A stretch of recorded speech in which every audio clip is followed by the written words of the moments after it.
You're watching Let the Quran Speak, and now we answer your questions. If you have a question, visit our website, QuranSpeaks.com. Dr. Shabir, the question is, do Muslims believe in ghosts? And there, in brackets it says, i.e. dead people's souls wandering around in this world.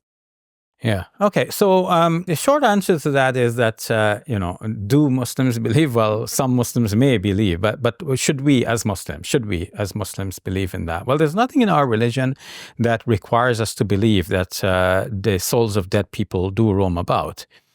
Is it the opposite? Like, do our religious texts imply that people do not roam about after death? It seems so, but imply may be a strong word. We can infer from certain things in the Qur'an and Islamic narratives that once the person is dead, that person, that soul is cut off from this world. So one such inference can be made from the term barzakh in the Qur'an. The term barzakh means a kind of a separation.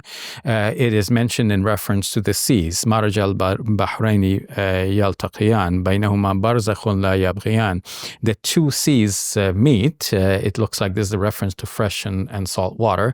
They meet, but between them is a barrier, a barzakh. La yabghiyan, they do not cross that barrier. When a person leaves this world, according to the Quran, they're going to say, Rabbi rji'un, my Lord, send me back into the world. Why? Because they want to do the good deeds that they neglected to do. And the Quran says, وَمِن وَرَائِهِمْ بَرْزَخٌ ila yawmi yub'athun. So behind them is a barzakh, is a separation, and that will be until the day of judgment, which means that they're not allowed to go back. It's a one-way evolve that you go through from this life to the next life.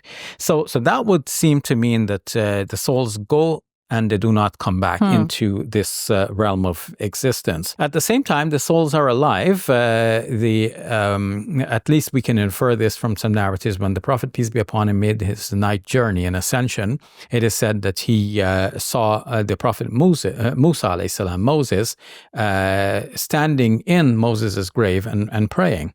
And obviously, we're not talking about physical person here, because physical, like how is he going to pray in the dirt? Because his tomb must have been filled with dirt, unless he was buried in an open chamber that is spacious enough for a man to stand up and pray. And it is understood that the souls do continue to exist. When a narrative in one of the 6 books of Hadith says that when a person dies, the soul is met by the angels, of course, but also by predeceased souls, and those souls ask about their relatives in this world. So that shows that they're still alive. But would they have the freedom to come into this world if they want to? That seems to be an open question, but there's no reason for us to think that they would be coming into this world. Yeah, there's no narrative or no sort of like, there's no hadith that mentions that, right? Yes, nothing like that. And as we understand, the souls having left this world will be either in a state of bliss, enjoying the good results of their actions in this world, or they will be in a state of punishment, being punished already for their evil actions in this world. And some might ask, well, why would they be punished already before the day of judgment? But we know that generally, even in our criminal systems, when a person is accused of a crime, if police have enough reason to arrest that person will be under arrest. The arrest itself is a punishment. By the time they put cuffs on you, you're already feeling some discomfort and pain and lack of freedom and so on. This is already a punishment. Then they put you in a cell. This is more punishment. The whole cell may be cold and dark and limited in space, constricted. All of this is some punishment already, even before you're pronounced guilty in a court of law. So in a similar way, we might say that God, the best of all judges, knowing what is right and wrong, what is true and false, he has nothing to prove anymore, and he knows already this is the guilty person. That person could already start receiving some punishment, unless God decides to be merciful and we ask God for his mercy for us all. But nonetheless, the person is there in the afterlife. They're either being punished or enjoying bliss. If they're enjoying bliss, there's no reason why they want to come back into this world. If they're subjected to punishment, then they're not going to be released, given a time off to come into this world. It doesn't doesn't seem so. So there's no reason for us to think that the souls of our deceased relatives or anyone else are here roaming about in the world from an Islamic perspective. And I don't speak of this definitively, but I say there's no reason for us to think so. All right. Thank you for sharing that, Dr. Shabir. You're welcome.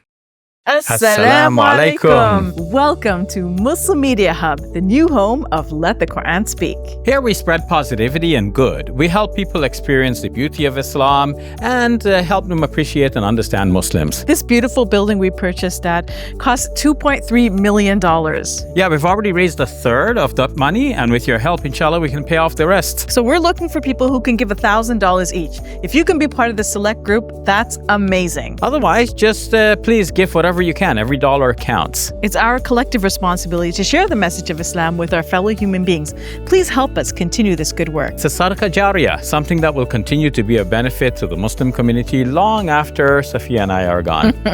Please support our work at muslimmediahub.com. Your support is zakat eligible and tax deductible. May Allah bless you and your loved ones today and always. Assalamu alaikum. Assalamu alaikum.